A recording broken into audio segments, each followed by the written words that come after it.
வணக்கம். நான் உண்மையா நடந்த கதைய தான் சொல்லப் போறேன். கர்ப்பிணி பெண். ஒரு 20 வருஷத்துக்கு முன்னாடி நடந்த கதைய தான் சொல்லப் போறேன். ஒரு கர்ப்பிணி பெண், அவங்க அந்த காலத்துல ரொம்ப கஷ்டம்.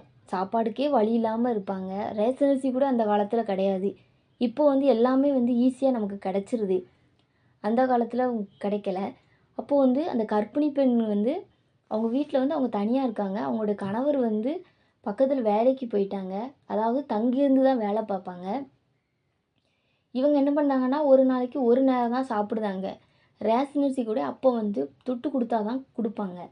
இவங்க ஒரு நாளைக்கு ஒரு டைம் தான் சாப்பிடுவாங்க. ரேஷன் அரிசியும் கம்மியா தான் இருக்கு. அன்னைக்கு பொங்கி அன்னைக்கு சாப்பிட்டாங்க. கடையில போய் கூட கடன் வாங்க முடியாது. அந்த நிலைமையில இருக்காங்க. கையிலயும் பைசா இல்ல. சரி இன்னைக்கு எப்படியாவது ஓட்டிருவோம். நாளைக்கு காலையில போயி நம்ம நம்ம அண்ணன் வீட்ல போய் பைசா வாங்கி நம்ம அரிசி வாங்கிக்கலாம். இல்ல அண்ணன் வீட்ல போய் அரிசி வாங்கி பொங்கி சாப்பிடலான்ட்டு நினச்சுக்கிடுதாங்க. டைம் ஆக ஆக அவங்களுக்கு வயிறு காந்துது. அப்போ என்ன பண்ணன்னு தெரியாம அவங்க மாமியார் வீட்டுக்கு போறாங்க. அதுவும் சொந்த மாமியார் கிடையாது. அவங்க மாமனாரோட 2வது ஒய்ஃப் தான். இவங்களுக்கு சின்ன மாமியா தான். சரி அப்படின்ட்டு போறாங்க. அங்க சாப்பாடு இருக்கு. "அத்தை எனக்கு வயிறு பசிக்கி, கொஞ்சம் சாப்பாடு இருந்தா தாங்க. உங்க பையன் வேலைக்கு போயிட்டு இன்னும் வரல." அப்படின்னு சொல்லும்போது, என் கையிலயும் பைசா இல்ல. வீட்லயும் அரிசி இல்லன்னு சொல்லும்போது, "இல்ல சாப்பாடு இருக்கு. அது மாமாவுக்கு மட்டும் தான் இருக்கு." அப்படின்னு சொல்லிட்டு சொல்லுதாங்க. அவங்க குடுக்கல.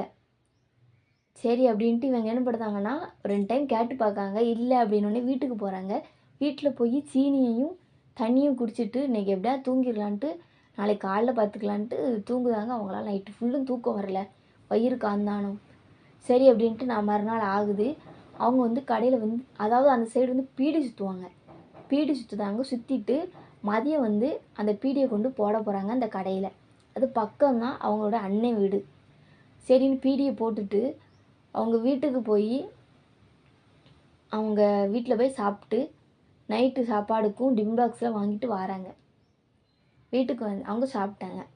என்ன சொல்ல வரேன் அப்படின்னா, அவங்கள நினைக்க வேண்டாம். அந்த வயித்துல இருக்க குழந்தைய நினைச்சு அவங்க சாப்பாட குடுத்துருக்கலாம். அவங்க குடுக்கல. இதுதான் இந்த கதை. கண்டிப்பா இந்த கதை உங்களுக்கு பிடிச்சிருக்கும். இந்த மாதிரி வேற கதை வேணும் அப்படின்னா, மறக்காம கமெண்ட்ஸ்ல சொல்லுங்க. இது உண்மையா நடந்த கதை தான். ஸ்டோரி.